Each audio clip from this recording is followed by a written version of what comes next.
இரண்டு மூன்று விஷயங்களை உங்களிடம் வைக்க வேண்டும் என்பது எங்களுடைய நோக்கம். என்னோடு நம்முடைய தலைவர்கள் எல்லாம் இருக்கிறாங்க. முதல்ல நம்முடைய அமைச்சர் KN நேரு அவர்கள் சார்ந்திருக்கக்கூடிய துறையில தொடர்ந்து முறைகேடுகள் வந்து கொண்டே இருக்கிறது. நம்ம பார்த்த இதற்கு முன்பு என்போர்ஸ்மெண்ட் டைரக்டரேட் அமலாக்கத்துறை அவர்கள் அக்டோபர் 2025 888 கோடி ரூபாய் ஊழல் நடந்திருப்பதை சுட்டிக்காட்டி நம்முடைய பொறுப்பு DGPக்கு ஒரு கடிதம் எழுதியிருந்தார்கள். அமலாக்கத்துறையை பொறுத்தவரை அந்த கடிதத்துல குறிப்பிட்ட 150 நபர்கள் பின் பாயிண்ட் பண்ணி கொடுத்திருந்தாங்க. வாட்ஸ்அப் சாட்டு, எப்படி பணம் மாறி இருக்கு, குறிப்பா நேரு அவர்களுடைய அமைச்சர் இருக்கக்கூடிய துறையில இன்ஜினியர் அபிஷியல்ஸ் அவர்களுக்கு அந்த பரீட்சைக்கு 25 லட்சத்துல இருந்து 35 லட்சம் ரூபாய் வாங்கி ஏற்கனவே பத்திரிகையாளர் சந்திப்புல பேசியிருக்கோம். நான் டீட்டெயிலா போக விரும்பலீங்கன்னா அது உங்களுக்கு தெரியும். அது சம்பந்தமாக இதுவரை ஒரு வழக்கு கூட காவல்துறை பதிவு செய்யவில்லை. இது முதல். இரண்டாவது, மறுபடியும் நம்முடைய அமலாக்கத்துறை தமிழகத்தினுடைய பொறுப்பு DGP அவர்களுக்கு மறுபடியும் ஒரு கடிதம் எழுதியிருக்கிறாங்க. டிசம்பர் 3 கடிதம் எழுதியிருக்கிறாங்க. அதுல 258 பக்கம் அந்த கடிதம். இரண்டாவது முறை இது திரு நேரு அவர்கள் சம்பந்தப்பட்ட முனிசிபல் அட்மினிஸ்ட்ரேஷன், வாட்டர் சப்ளை, நகராட்சி நிர்வாகத்துறையில குடிநீர் வழங்கல், அந்த துறையில 1020 கோடி ரூபாய் ஊழல் நடந்திருப்பதற்கான ப்ரூஃப் அட்டாச் பண்ணிருக்கிறாங்க. இது குறிப்பாக நகராட்சி நிர்வாகம் மற்றும் குடிநீர் வழங்கல் துறையில அங்கே பொறுப்பேற்கக்கூடிய கான்ட்ராக்டர்ஸ், அரசனுடைய கான்ட்ராக்ட் கிடைக்கக்கூடிய கான்ட்ராக்டர்ஸ் எப்படி பிரைப், லஞ்ச பணமாக 7.5% 10% கான்ட்ராக்ட் வேல்யூவை நேரு அவர்களுக்கும் குடும்பத்தை சார்ந்தவர்களுக்கும் கொடுக்க வேண்டும் என்பதை ஒரு டோசியரா நம்முடைய பொறுப்பு DGP கொடுத்திருக்கிறாங்க. இதில் நீங்க நல்லா இந்த டோசியரை பாத்தீங்கன்னா இது தமிழ்நாட்டுல மத்திய அரசு பணத்துல கட்டப்படக்கூடிய பப்ளிக் டாய்லெட், சானிடேஷன் சர்வீஸ், சுகாதாரத்துறை சம்பந்தப்பட்டது, நபார்டு வங்கியினுடைய பணத்தை வாங்கி நடக்கக்கூடிய ப்ராஜெக்ட், வாட்டர் ரெனோவேஷன் ஒர்க், அதாவது ஆறு ஏரி சம்பந்தப்பட்ட வேலைகள், சிவிக் கன்ஸ்ட்ரக்ஷன் ப்ராஜெக்ட். இதுல மத்திய அரசினுடைய பணமும் கூட மாநில அரசுக்கு அது நேரு அவர்களுடைய துறையின் மூலமாக இம்ப்ளிமெண்ட் ஆகக்கூடிய முனிசிபல் அட்மினிஸ்ட்ரேஷன், வாட்டர் சப்ளை, இதுல 1020 கோடி ரூபாய் ஊழலை கண்டுபிடித்து 258 பக்கம் டோசியராக பொறுப்பு DGP கொடுத்திருக்கிறாங்க. கொடுத்து கிட்டத்தட்ட இன்னைக்கு டிசம்பர் 3 உங்களுக்கு கிட்டத்தட்ட 12 நாள் ஆகுது. அதுல குறிப்பாக ED அவர்கள் மறுபடியும் வாட்ஸ்அப் சாட் எப்படி பணத்தை வாங்கி இருக்கிறாங்க, ஹவாலா டிரான்சாக்சன், துபாய்க்கு ஹவாலா மூலமாக ஓவர்சீஸுக்கு அனுப்பி இருக்கக்கூடிய ப்ரூஃப், அது எல்லாம் கூட கொடுத்திருக்கிறாங்க. இதுல ரொம்ப அதிர்ச்சிகரமான விஷயம் என்னன்னா, இது அதிர்ச்சி தான், ஆனா ஆச்சரியம் இல்ல, நிறைய வாட்ஸ்அப் சாட்ல பார்ட்டி ஃபண்ட் மென்ஷன் பண்ணிருக்காங்க. பார்ட்டி ஃபண்ட் DMK இருக்கு. அதையும் கூட அமலாக்கத்துறை அந்த 258 பேஜ் டோசியர்ல அதையும் கூட ஹைலைட் பண்ணிருக்காங்க. பார்ட்டி ஃபண்ட் அப்படின்னு அவங்க பண்ணி பிரைவ கலெக்ட் பண்ணிருக்காங்க. 7.5% இருந்து 10% கான்ட்ராக்டர்ஸ். இது நேரு அவர்கள் சாதாரணமா பத்திரிகை நண்பர்கள் கேட்கும் பொழுது சாதாரணமா கடந்து போயிட்டாங்க. அதாவது இதுல ஒன்னும் உண்மை இல்ல, இது அரசியல் பழிவாங்கும் நடவடிக்கை, நான் இதன் மீது கோர்ட்ல பாத்துக்கிறேன், அங்க பாத்துக்கிறேன். அதனால் மறுபடியும் பத்திரிகையாளர் சந்திப்பில் நாங்க என்ன சொல்ல விரும்புறோம் அப்படின்னா, 888 கோடி ரூபாய் முதல் ஊழல் இன்ஜினியர் ரெக்ரூட்மெண்ட், ஒரு இன்ஜினியருக்கு 25 லட்சத்துல இருந்து 35 லட்சம் ரூபாய் லஞ்சம். இரண்டாவது, நேரு அவர்கள் துறையில கான்ட்ராக்ட் பெறக்கூடிய ஒப்பந்தக்காரர்கள் 7.5% இருந்து 10% லஞ்ச பணம், அந்த பணம் துபாய்க்கு போகுது ஹவாலால, அதை அமலாக்கத்துறை மென்ஷன் பண்ணிருக்கிறாங்க. பார்ட்டி ஃபண்ட்னு மென்ஷன் பண்ணிருக்கிறாங்க. அப்படி இருந்தும் கூட அடிப்படை FIR இதுல இல்ல. ஏன்னா FIR ஃபைல் பண்ணாதான் அமலாக்கத்துறையை பொறுத்தவரை அவர்கள் அடுத்த கட்ட நடவடிக்கை, மணி லாண்டரிங் எல்லாம் அவங்க ஆக்ஷன் எடுக்க முடியும். இதையும் கூட கவனத்துக்கு கொண்டு வரும். மூன்றாவது, இன்று நேரு அவர்களுடைய அமைச்சரவையில் நடந்திருக்கக்கூடிய குளறுபடி.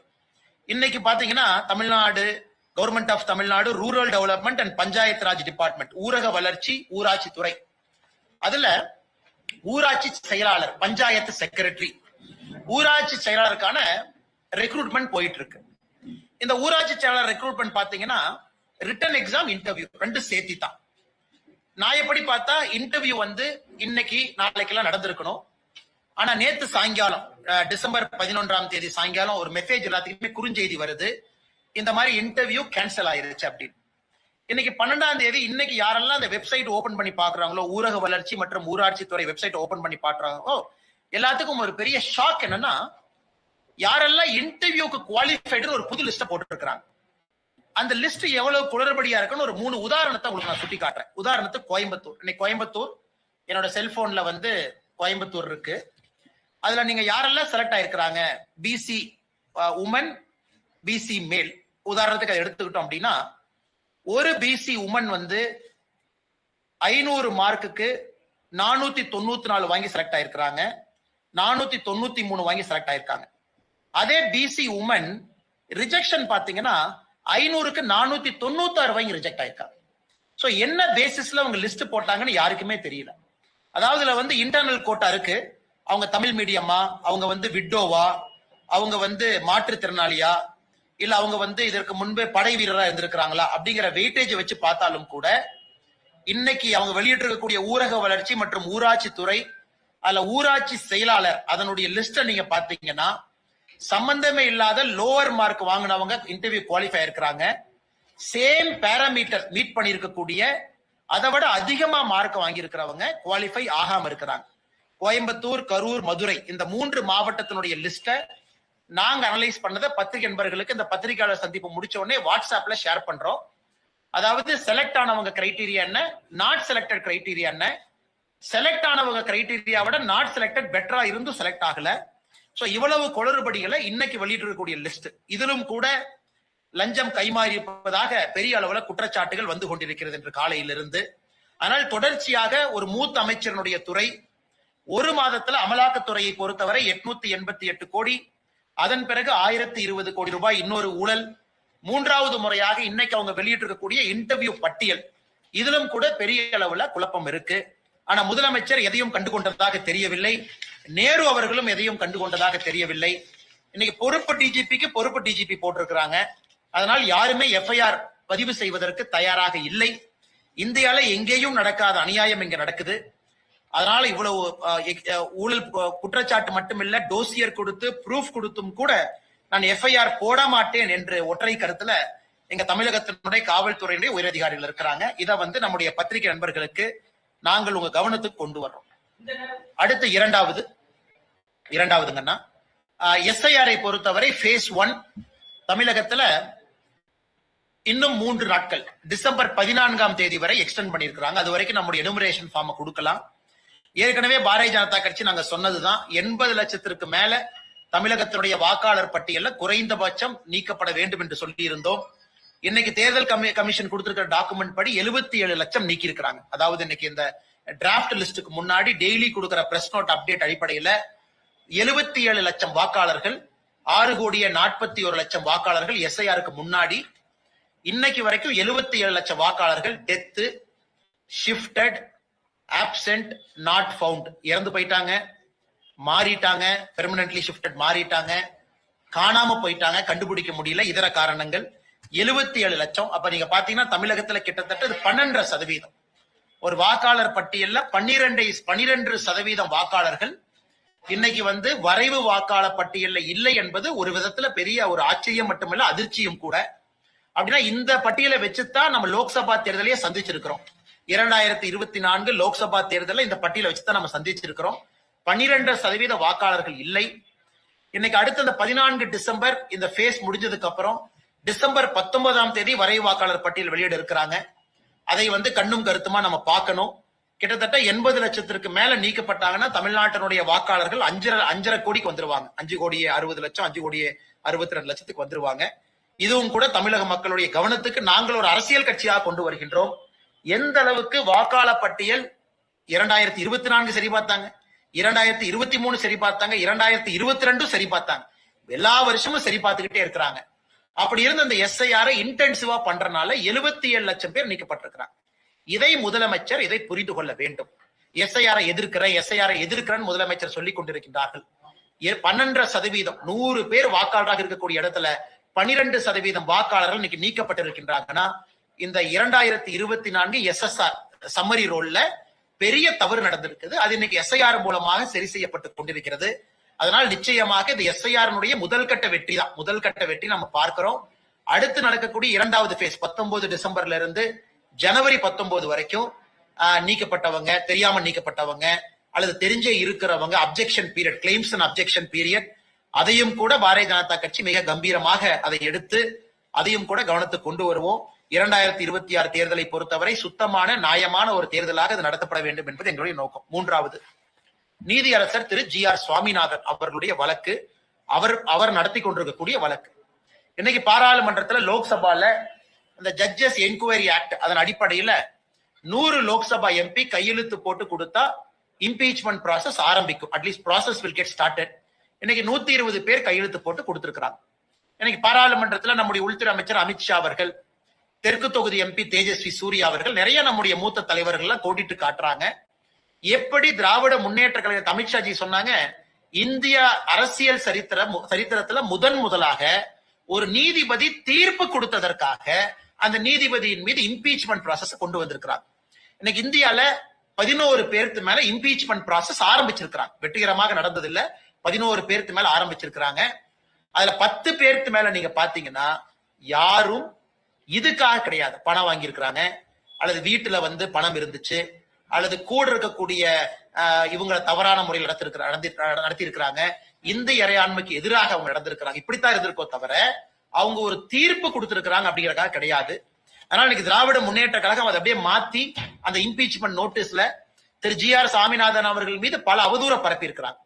குறிப்பிட்ட ஒரு சமூகத்தினுடைய வழக்கறிஞர்களுக்கு மட்டும் முன்னுரிமை கொடுக்கிறாரு, அவருடைய ஜாதியை உள்ள கொண்டு வந்திருக்கிறாங்க, இந்திய இறையாண்மைக்கு எதிராக இருக்கிறாங்க. இவ்வளவு பொய்களை பாராளுமன்றத்துல பேசியதை நம்முடைய உள்துறை அமைச்சர் அவர்கள் சுட்டி காட்டியிருக்கிறாங்க.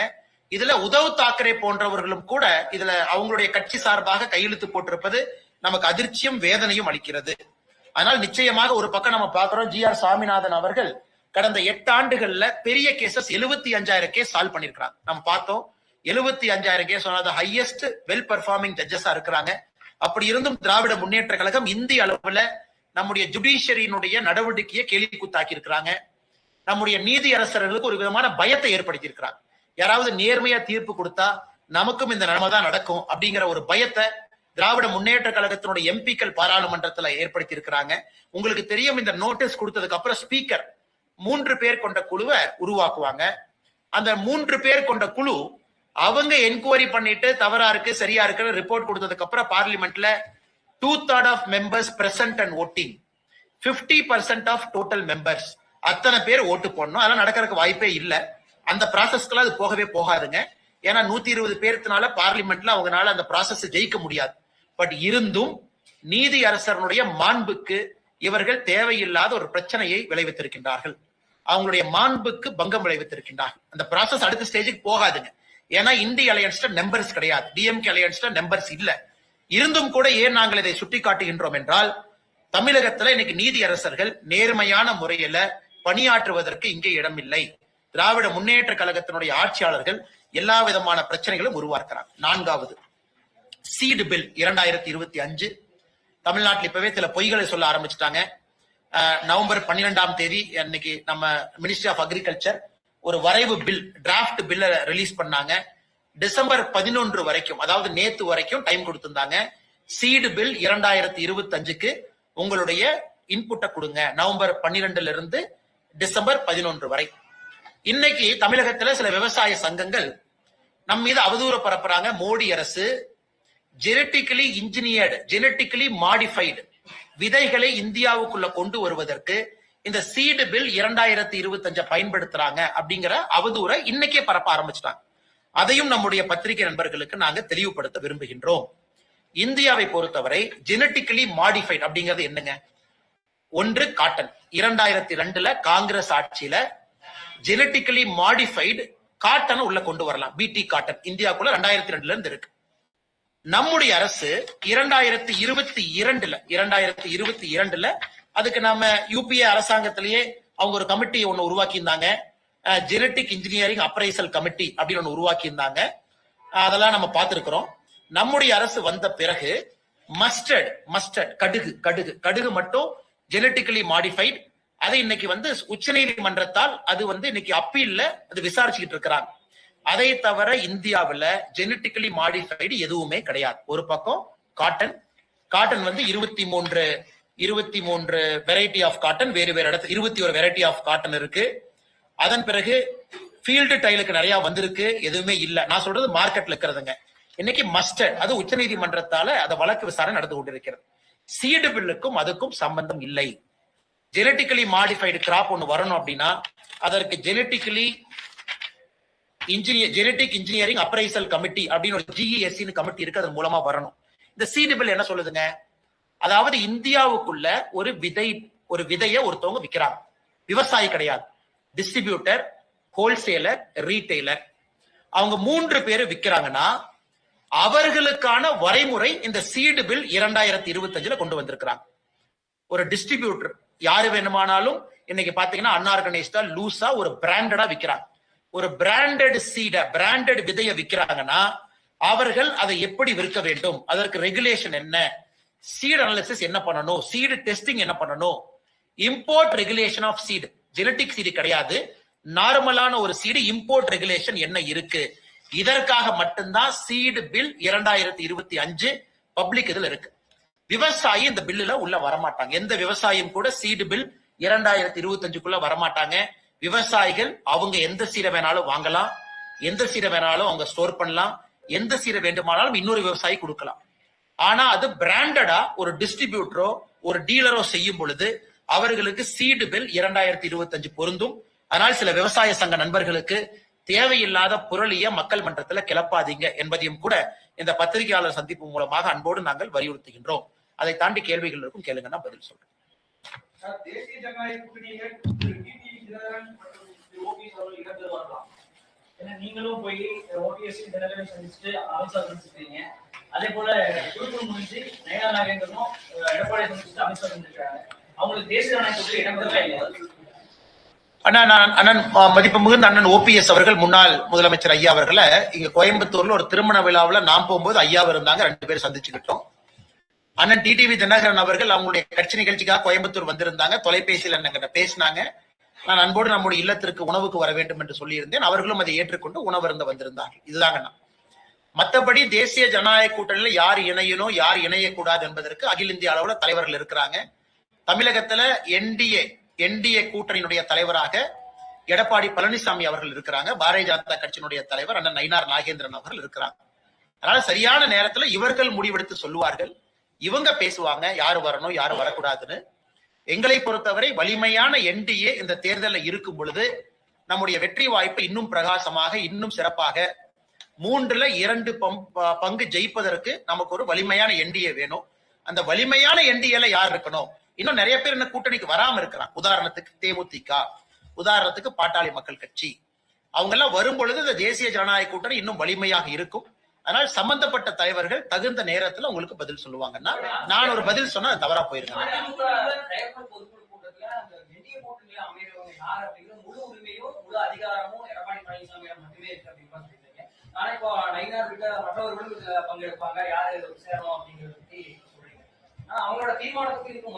ஆனா முரணெல்லாம் ஒண்ணு இல்லைங்க. நான் ஏற்கனவே சொன்ன என்டிஏ அலையன்ஸுடைய லீடர் யாரு தமிழகத்துல டிக்ளேர்டு எடப்பாடி பழனிசாமி அவர்கள் டிக்ளேர்டு. அந்த அலையன்ஸுடைய தலைவர், அவருடைய கருத்து மிக மிக முக்கியமானது. அகில இந்திய அளவுல என்டிஏ யார் உருவாக்குனாங்கன்னு உங்களுக்கு தெரியும். அது பாரதிய ஜனதா கட்சி. பாரதிய ஜனதா கட்சியினுடைய தலைவர்கள் இன்னைக்கு என்டிஏனுடைய அகில இந்திய தலைவராக இருக்கிறாங்க. முரண்லாம் ஒண்ணு கிடையாதுங்கன்னா, இதுல நான் சொல்வது இன்னும் நிறைய வலிமையான கட்சிகள் வெளியே இருக்கிறாங்க. அவர்களும் வரணும், அப்பதான் தேர்தல் நம்ம வலிமையா சந்திக்க முடியும். அதனால் சரியான நேரத்தில் அத்தரைஸ்டு பீப்புள், நம்முடைய அமித்ஷா அவர்கள், நம்முடைய JP நட்டா அவர்கள், நம்முடைய அண்ணன் நயினார் நாகேந்திரன் அவர்கள், அண்ணன் எடப்பாடி பழனிசாமி அவர்கள் சரியான நேரத்துல உங்கள்கிட்ட பேசுவாங்க. இல்ல குழப்பறக்கோ இல்ல குழம்பறக்கோ இல்ல எதுவுமே இல்லைங்கன்னா, எல்லோருக்கும் தேவை ஒரு வலிமையான என்டிஏ. அந்த என்டிஏ எப்படி இருக்கணும் அப்படிங்கறத தலைவர்கள் சொல்லுவாங்க.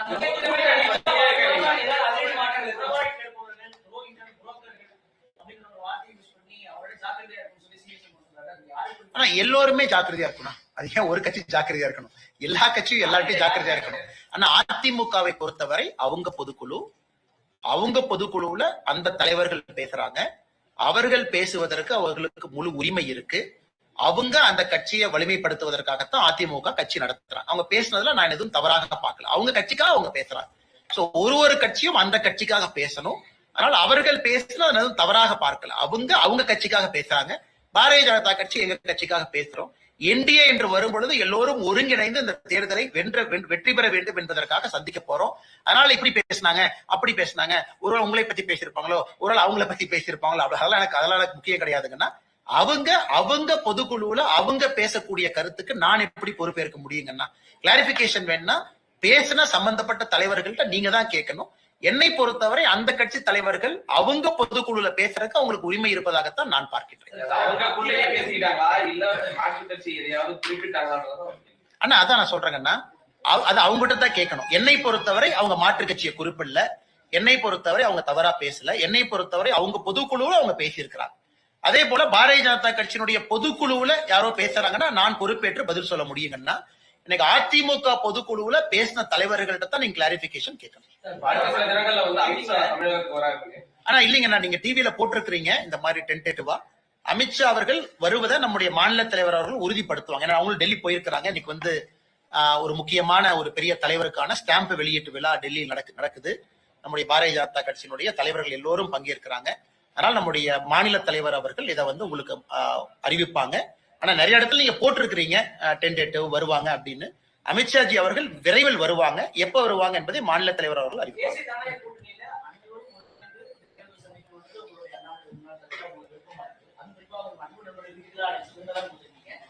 ஏன்னா நீங்க நாளைக்கு ஒரு நிமிஷம், நீங்க நாளைக்கு வீட்டுக்கு வந்தா உங்களுக்கு நான் சாப்பாடு கொடுக்க மாட்டேன் சொன்னேன். நீங்க நண்பர் தானே, நான் உங்க வீட்டுக்கு வந்தா நீங்க கொடுக்க மாட்டீங்களா? அண்ணா அண்ணா அதுக்குள்ள நான் அத்தரைஸ் டு ஸ்பீக் அண்ணா. நான் சொன்ன அந்த 4 பேர் பட்டியல நான் இல்ல. என்னுடைய கருத்தை நான் சொல்லலாம். அமித்ஷா அவர்கள் பேர் சொன்னேன், நட்டா அவர்கள் பேர் சொன்னேன், மாநிலத்தினுடைய தலைவர் நயினார் நாகேந்திரன் அவர்கள் பேர் சொன்னேன், தமிழ்நாட்டுடைய என்டிஏ தலைவர் திரு எடப்பாடி பழனிசாமி அவர்கள் இருக்கிறாங்க. எங்களுடைய விருப்பத்தை ஒரு க்ளோஸ்டு டோர் ரூமுக்குள்ள நாங்க சொல்லலாம், தலைவர்கள்ட்ட சொல்லலாம், வெற்றி பெறுவதற்கான வாய்ப்புகளை சொல்லலாம். ஒருத்தர் வந்தா என்ன ஓட்டு வரும், வரலினா என்ன ஓட்டு போகுங்கிறத நாங்க சொல்லலாம். அனுபவத்தின் அடிப்படையில் 2021 பார்த்திருக்கோம், 24 பார்த்திருக்கோம், நாங்க எல்லாமே சொல்லலாம். பட் பொது வெளியில யார் இடம்பெற வேண்டும், யார் இடம்பெறக்கூடாது என்பது தலைவர்கள் சொல்லுவாங்க. எல்லோரும் ஒருமித்த கருத்து வலிமையாக இருக்க வேண்டும் என்பது எங்களுடைய ஒருமித்த கருத்து. அடுத்து கொண்டு வரேன்.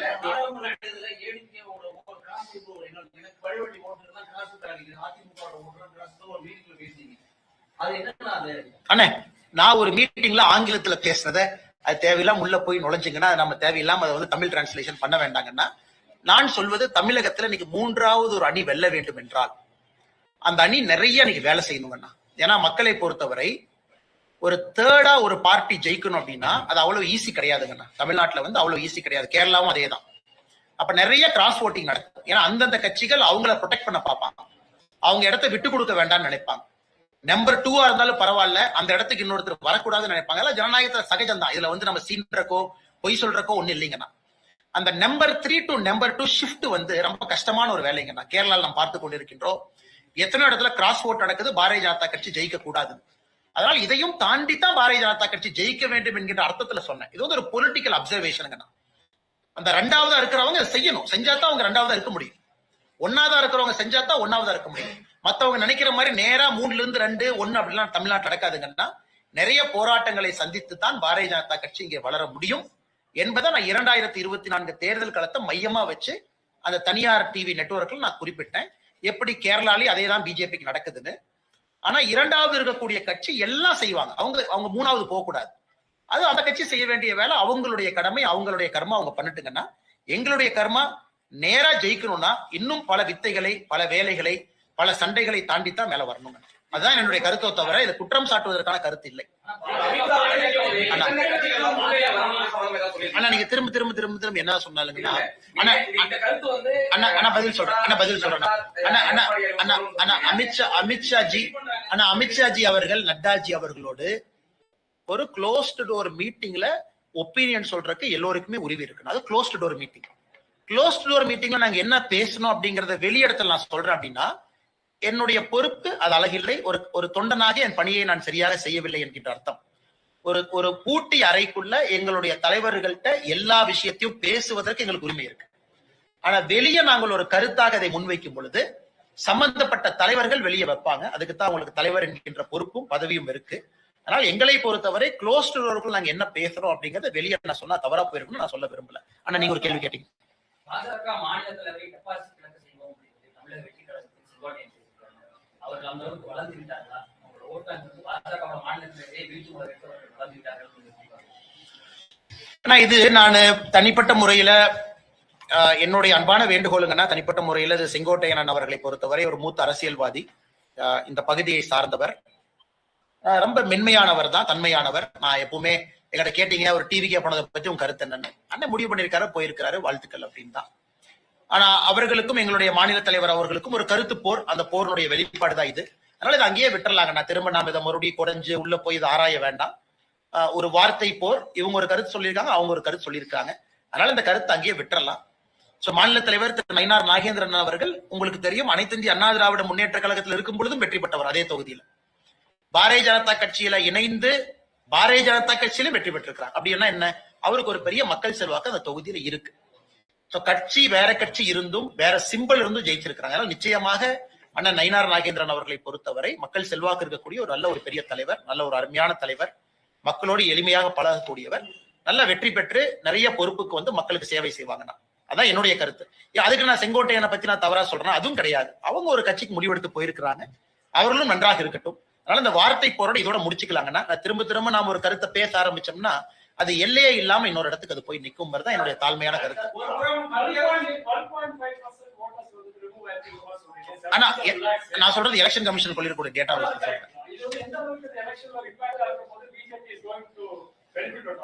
ஆனா பிஜேபிக்கு பெனிஃபிட் இல்லைங்கன்னா, அதாவது உடனடியா அர்பன் தொகுதி சென்னை பாத்தீங்கன்னா 26% வாக்குகள் நீக்கப்பட இருக்கிறது. சென்னை பொறுத்த வரைக்கும் சென்னை தொகுதிகள் 26% வாக்குகள் நீக்கப்பட, அப்படின்னா 4 ஓட்டுல 1 ஓட்டு இல்ல, அப்படின்னா ஏகப்பட்ட பேர் ஷிஃப்ட் ஆயிருக்கிறாங்க, டபுள் ஓட்டு வச்சிருக்காங்க, நிறைய பிரச்சனைகள். இப்ப நினைக்கிறேன்னா சென்னை பாத்தீங்கன்னா எப்போதுமே 40% 47% தான் போலாகும். இப்ப சென்னை இந்த முறை 60% போலாகிறதுக்கான வாய்ப்பு இருக்கு. கோயம்புத்தூர் 65% போலாகும். ஒன்று பீகார்ல பாத்தீங்கன்னா 6.45% நீக்கிய பிறகு வாக்கு சதவீதம் 12% உயர்ந்திருக்கு. அதுல 6% பேஸ் எஃபெக்ட் நீக்கினால உயர்ந்திருக்கு, இன்னும் 6% பொதுப்படையா உயர்ந்திருக்கு. அதனால என்னை பொறுத்தவரை வாக்கு சதவீதம் உயரும். ஒன்று. இரண்டாவது, எல்லாருக்குமே ஒரு ஐடியா இருக்கும் இவ்வளவுதான் ஓட்டர். இப்ப தமிழ்நாட்டுல பாருங்க, 1200 பேரை ரெஸ்ட்ரிக்ட் பண்ண உடனே 68,000 பூத்துல இருந்து 75,000 பூத்துக்கு தாவிடுச்சு. இன்னைக்கு நேற்று தேர்தல் ஆணையம் வெளியிட்டு இருக்காங்க, இந்த election Tamil Nadu will have 75,000 booth, 75,000 சில்ற பூத் இருக்கு, 75,000 பூத் அப்படியே 7,000 பூத் ஓவர் நைட் ஜம்ப் ஆயிருக்கு. ஏன்னா 1200ங்கிற ரெஸ்ட்ரிக்ஷன் பண்ணிட்டு இருக்காங்க. அதனால இது ஓட்டு போடுறவங்களுக்கும் சரி, தேர்தல் ஆணையத்துல பணி செய்யறவங்களுக்கும் சரி, தேர்தல் பொறுப்புல இருப்பவர்களுக்கும் சரி, சரியான வாக்காளர் பட்டியல் இருக்கும் பொழுது அவர்கள் பணியை சிறப்பாக செய்ய முடியும். 5.5 கோடி 5 கோடி 60 லட்சம் வாக்காளர்கள் தான் இருப்பாங்க ஃபைனலா. அதனால நிச்சயமாக இது எல்லோருக்கும் நன்மை. இது பிஜேபிக்கு நன்மை இல்ல, எல்லா கட்சிகளுக்கும் நன்மை. ஏன்னா பிஜேபி உங்களுக்கு தெரியும் போலி ஓட்டு நாங்க போட மாட்டோம். அதனால போலி ஓட்டு போடுறவங்களுக்கு இது பிரச்சனை.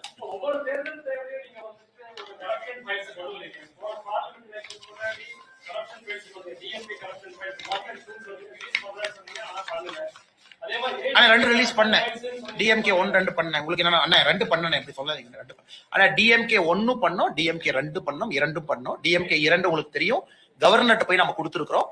குறிப்பா ஒரு பெரிய லிஸ்ட் போய் கவர்னர் ஆபீஸ்ல கொடுத்து நம்ம பிரஸ் நோட்டா ரிலீஸ் பண்ணிருக்கோம், 2 பண்ணிருக்கோம்.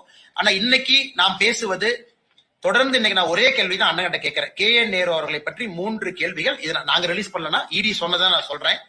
ஒரு அடிப்படை FIR கூட போட முடியாத ஒரு சமுதாயமாக மாறி இருக்கும். FIR போட்டுட்டு KN நேரு இன்னசென்ட்னு சொல்லிட்டு வேறீங்கன்னா, KN நேரு அவர்கள் FIR போட்டாங்க பாருங்க, நான் இன்னசென்ட், நான் கோர்ட்ல போய் ப்ரூவ் பண்றேன், அந்த கருத்தை நான் ஏற்கிறேன், கோர்ட்ல பாத்துக்கலாம், இன்வெஸ்டிகேஷன் பாத்துக்கலாம். ஆனா தமிழகத்தினுடைய முதலமைச்சர் அவர்கள் காவல்துறைக்கு ஒரு FIR பதிவு செய்வதற்கே நான் அனுமதி கொடுக்க மாட்டேன் என்று சொன்னால், உண்மையாலுமே இங்க இறையாண்மை இருக்கா? உண்மையாலுமே மக்கள் ஆட்சி நடக்குதா? உண்மையாலுமே அரசியலமைப்பு சட்டத்தின்படிதான் இந்த ஆட்சி நடக்குதாங்கிற கேள்வி எல்லோரும் வைக்கிறாங்க. இன்னைக்கு 3ஆவதா இன்னைக்கு அவங்க வெளியிட்டிருக்கக்கூடிய ஊராட்சி செயலாளர், பஞ்சாயத்து செக்ரட்டரி, அந்த லிஸ்ட்ல இருக்கக்கூடிய குழப்பத்தை அவங்களுக்கு அனுப்புறேன். முடிச்சோன்னே நீங்க பாருங்க, உங்களுக்கே ஆச்சரியமா இருக்கும். எப்படி இப்படி உங்களால ஒரு லிஸ்ட் தயார் பண்ண முடியும்? எல்லாத்திலையும் வெளிப்படையா ஊழல், பார்த்தாலே ஊழல்னு தெரியுது. அதை நீங்க தைரியமா வேற பண்றீங்களா? யாரும் கேட்க மாட்டாங்கன்னா என்ன அர்த்தங்கிறதா என்னுடைய கேள்விங்க.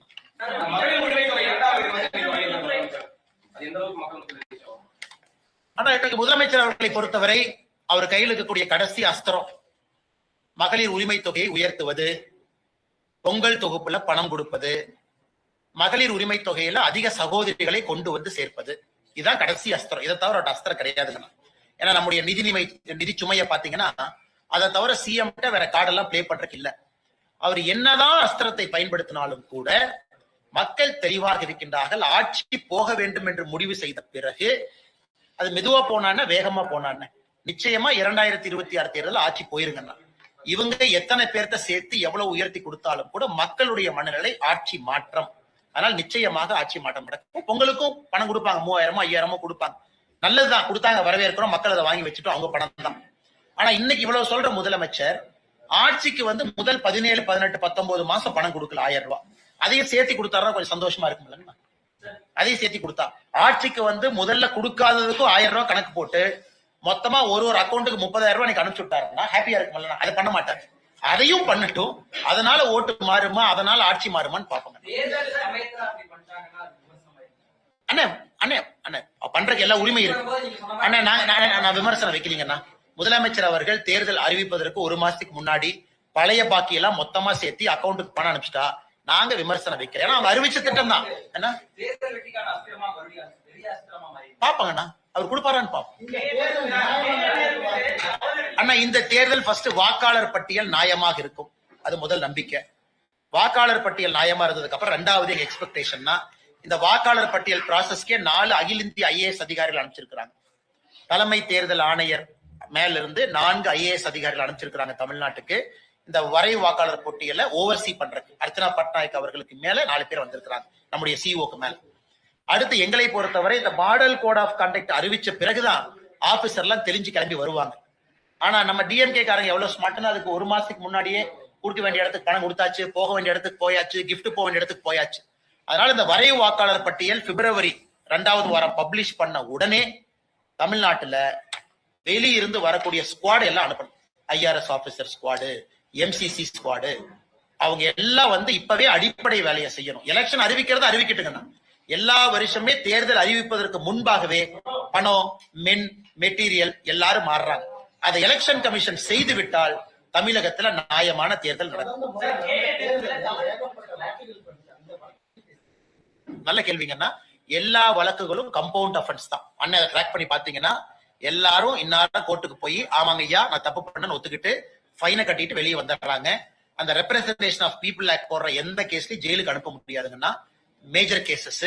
அன்லெஸ் நான் வந்து அடிச்சேன், உடைச்சேன், கண்ணாடி உடைச்சேன், ரத்தம் வந்துச்சுன்னு இது பிடிச்சாங்க, அது பிடிச்சாங்க, சாராயம் பிடிச்சாங்க, எல்லாமே கம்பவுண்டபிள். அதுவும் ஒரு பிரச்சனை. இன்னைக்கு ரெப்ரசன்டேஷன் ஆஃப் பீப்புள் ஆக்ட்ல ஒரு பெரிய பிரச்சனை என்னன்னாங்கன்னா இன்னைக்கு ஓட்டருக்கு நம்ம கிஃப்ட்னு என்ன சொல்றோமோ அது எல்லாமே கம்பவுண்டபிள் அஃபென்ஸா இருக்கு. சாரி கேட்டு கோர்ட்ல எக்ஸ்கியூஸ் கேட்டு கோர்ட் உங்களுக்கு ஒரு சாதாரண அபராதத்தை விதித்த பிறகு அபராதத்தை கட்டிவிட்டு வெளியே வந்துடலாம். அப்படித்தான் எல்லா கேஸும் போகுது. அதனால தண்டனையும் கடுமையா கொடுக்கணும். உதாரணத்துக்கு லிக்கர் கொடுக்குறாங்க, கடுமையா உயர்த்தணும். கிஃப்ட் பாக்ஸ் கொடுத்து மாட்டுறாங்க, கடுமையா உயர்த்தணும். அது எதுவுமே இன்னைக்கு இல்லைங்கன்னா ரெப்ரசன்டேஷன் ஆஃப் பீப்புள் ஆக்டே வீக்கா இருக்கு. அதுவும் நம்முடைய தேர்தல் நியாயமாக நடக்காததற்கு அதுவும் ஒரு காரணம். எடப்பாடி பேசும்போது அமலாக்கத்துறை ஒரு பட்டியல் வச்சிருக்காங்க, தேர்தலுக்கு முன்னாடி இன்னும் நிறைய பேர் உள்ள போவாங்க. அண்ணன் எனக்கு தெரியாதுங்கண்ணே. என் கையில் இருக்கிறது அமலாக்கத்துறையினுடைய 2 பட்டியல், KN நேரு அவர்கள் சம்பந்தப்பட்ட 2 பட்டியல். இதை கையில் எடுத்தாவே அண்ணன் KN நேரு அவர்கள் உள்ள போவாங்கன்னா இதைத்தான் எடுங்க மேடம். அண்ணே வந்துட்டேன் மேடம். பார்த்தா ஃபர்ஸ்ட் கேள்வி கேட்கிறேன்.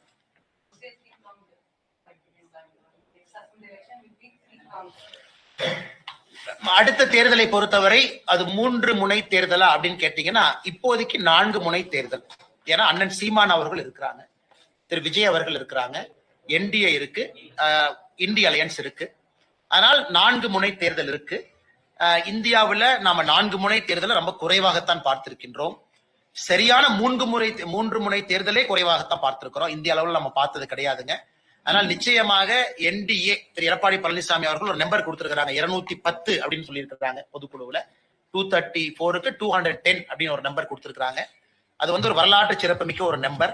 நிச்சயமாக அது வருவதற்கும் வாய்ப்பு இருக்கு. NDA அது வருவதற்கு வாய்ப்பு இருக்கு. காரணம் திமுகவின் மீது கோபம். வலிமையான NDA வரும் பொழுது அந்த நம்பர் நிச்சயமா தமிழ்நாட்டுல வரும். இன்னும் காலம் இருக்கு, பொறுத்திருந்து பார்ப்போம். நிச்சயமா ஆனால் அப்புறம் பேசுவோம், டைம் இருக்குல்ல.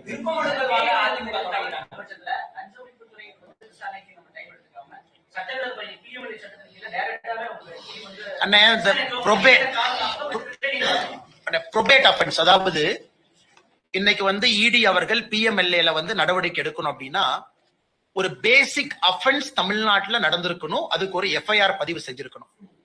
அதை எஃப்ஐஆர் பதிவு செய்யப்படாம பிஎம்எல்ஏ நீங்க நடவடிக்கை எடுத்தீங்கன்னா அந்த நடவடிக்கை செல்லாது. இது அவர்களுக்கு தெரியும். மணல் கேஸை பொறுத்த வரைக்கும் அதான் பிரச்சனை ஆச்சு. பேசிக் அஃபென்ஸ் எங்க, எஃப்ஐஆர் எங்க, உச்சநீதிமன்றத்துல தள்ளுபடி ஏன் பண்ணாங்கன்னா தமிழ்நாடு அரசு எஃப்ஐஆர் ரெஜிஸ்டர் பண்றது இல்ல. அதை தாண்டி இடி வர்றாங்க. இடி மணி லாண்டரிங் என்கொயரி பண்றதுக்கான அதிகாரம் இருக்கு.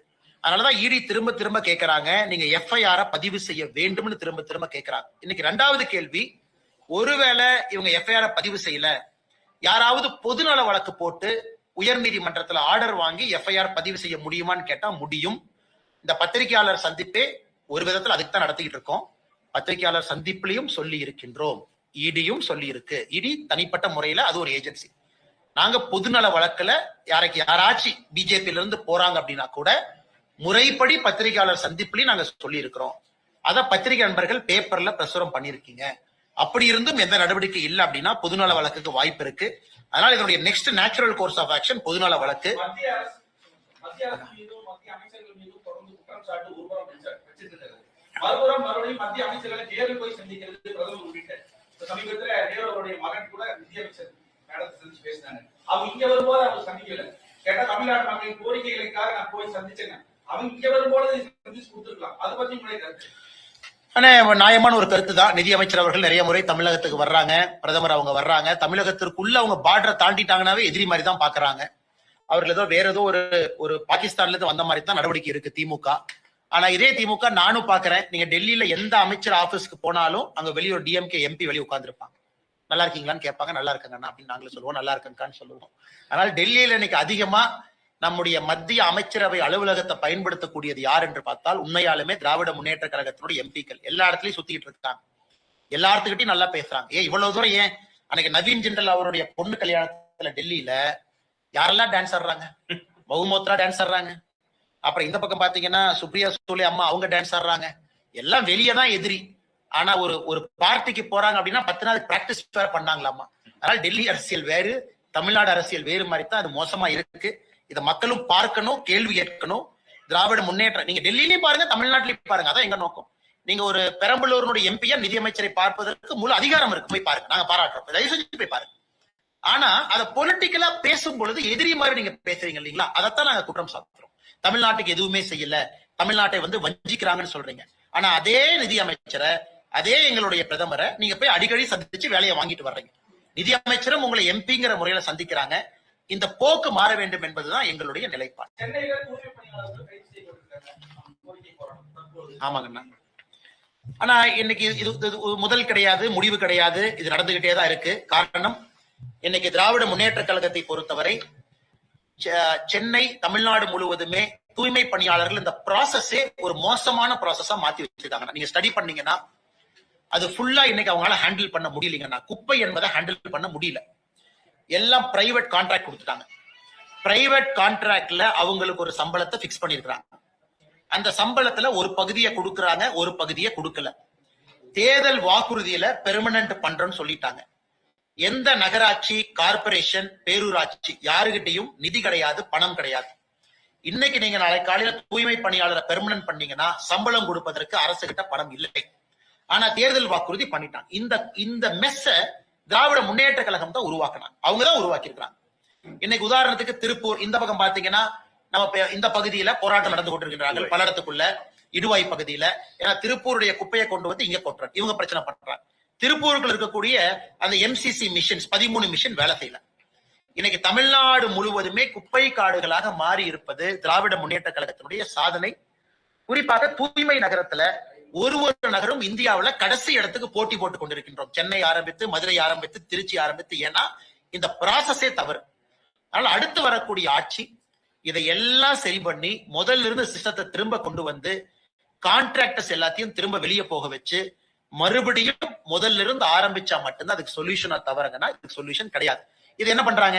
போராடினா கைது, மண்டபத்துல வச்சுக்கிறாங்க, நைட்டு 10 மணிக்கு ரிலீஸ் பண்றாங்க. காலையில போய் கான்ட்ராக்டர் நெகோசியேஷன். அடுத்து நான் போய் நாங்க தூய்மை பணியாளர் காலை உணவு கொடுப்போம். உடனே இவர் வர்றாரு, நம்ம சேகர் பாபு அமைச்சர். அவங்களுடைய இதை கோவத்தை குறைக்கிறதுக்கு காலை உணவு கொடுப்போம், இட்லி கொடுப்போம் சொல்லி அப்புறம் ஒரு 10 வாரம் சமாதானப்படுத்துவாங்க. மறுபடியும் போராட்டம். இதுக்கு முடிவே கிடையாது. நாங்கள் தூய்மை பணியாளர்களோடு இருக்கின்றோம். தூய்மை பணியாளர்களுக்கு நேர்மையான ஒரு முடிவு கொடுக்க வேண்டும் என்றால் இன்னைக்கு திராவிட முன்னேற்ற கழகம் உருவாக்கி இருக்கக்கூடிய இந்த மெஸ்ஸ அதை ஃபுல்லா கிளியர் பண்ணிட்டு ஆரம்பத்துல இருந்து ஆரம்பித்து தான் அதை சால்வ் பண்ணணும்.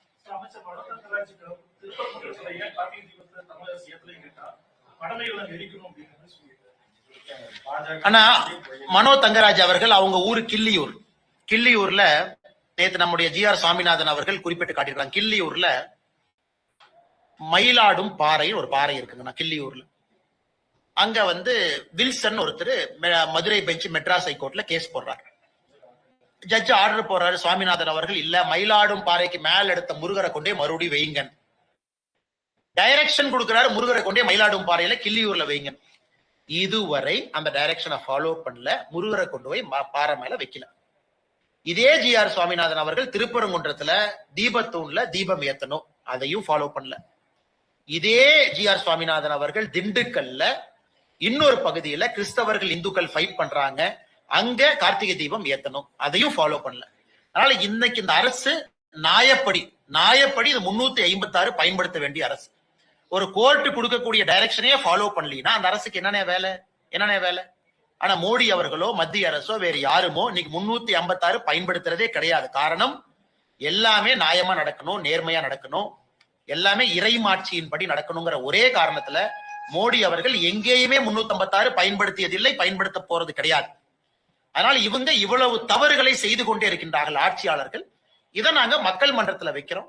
2026 இதற்கான பதில் வரும் என்று நினைக்கின்றோம். அதனால மனோ தங்கராஜ் அவங்க திருப்பரங்குன்றத்தை பார்க்கறத பக்கத்துல கிள்ளியூர் இருக்கு, மயிலாடும் பாறை பக்கத்துல இருக்கு, அதை பார்த்து விட்டு மதுரை உயர்நீதிமன்றம் கொடுத்திருக்கக்கூடிய தீர்ப்பை கிள்ளியூர் மயிலாடும் பாறையில இம்ப்ளிமெண்ட் பண்ண சொன்னா நாங்க சந்தோஷமா இருக்கும்.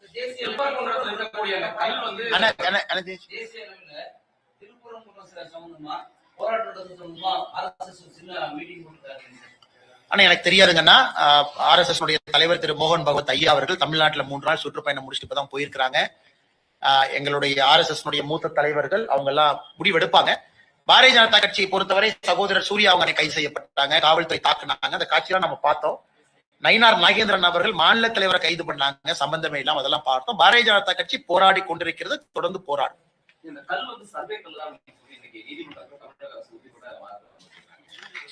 அண்ணே மறுபடியும் நம்ம சொல்லுகின்றோம்னா இன்னைக்கு அவங்க ஏஎஸ்ஐ வைத்து யாரை வைத்து அவங்க போட்டாலும் கூட ட்ரிக்னோமெட்ரிக்கல் சர்வே ஆஃப் இந்தியா அப்ப கொண்டு வந்தது பிரிட்டிஷ் காலத்துல 1800 லேட் 1800 இருந்து கதை சொல்றாங்க. இது உறுதியாக இது சர்வேக்கள் கிடையாது.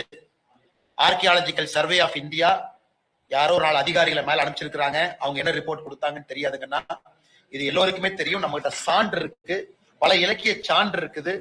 அது தீபத்தூண் 2 லிட்டர் மேல எண்ணெய் பிடிக்க முடியும். சர்வேக்கள் 2 லிட்டர் எண்ணெய் ஊத்துறதுக்கு எதுக்கு சர்வேக்கள் வைக்க போறாங்கன்னா கார்பன் டேட்டிங் எல்லாம் எடுத்து பாத்திரலாங்கன்னா எல்லாத்துக்குமே தெரியும் அந்த தூண் எத்தனை நாள் அங்க இருக்குன்னு.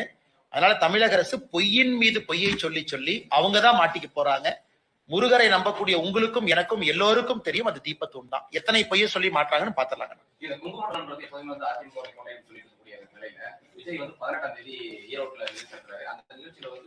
பல்வேறு கட்சிகளை சேர்ந்தவர்கள் இணைவதற்கான வாய்ப்புகள் இருக்கும் செங்கோட்டையன் சொல்லியிருக்காரு. அரசியல்ல குங்குமண்டல அரசியல்ல இந்த விஷயத்தை எந்த அளவுக்கு அண்ணா எல்லோரும் போட்டி போடலாம், எல்லோரும் வரட்டும், அது எந்த தவறும் கிடையாது. செங்கோட்டையன் அவர்கள் அவரும் கடுமையான முயற்சியை பண்ணட்டுங்கன்னா, ஆனா மக்கள் ஆட்சியை மாற்றணும்னு முடிவு பண்ணிட்டா கடைசியில எப்படி ஓட்டு போடுவாங்கன்னாங்கன்னா ஆட்சி அமைக்க தகுந்தவர் யார், யாருகிட்ட ஆட்சியாளர்கள் இருக்கிறாங்க, யாருகிட்ட எம்எல்ஏஸ் வருவாங்க, யாரு எம்எல்ஏவை எனக்கு பழக்கம், எந்த எம்எல்ஏவை நான் வீட்டுல போய் பார்க்க முடியும், எந்த எம்எல்ஏ ஆல்ரெடி இருந்திருக்கிறாங்க, இப்படித்தான் மக்களுடைய மனசு இருக்கும்.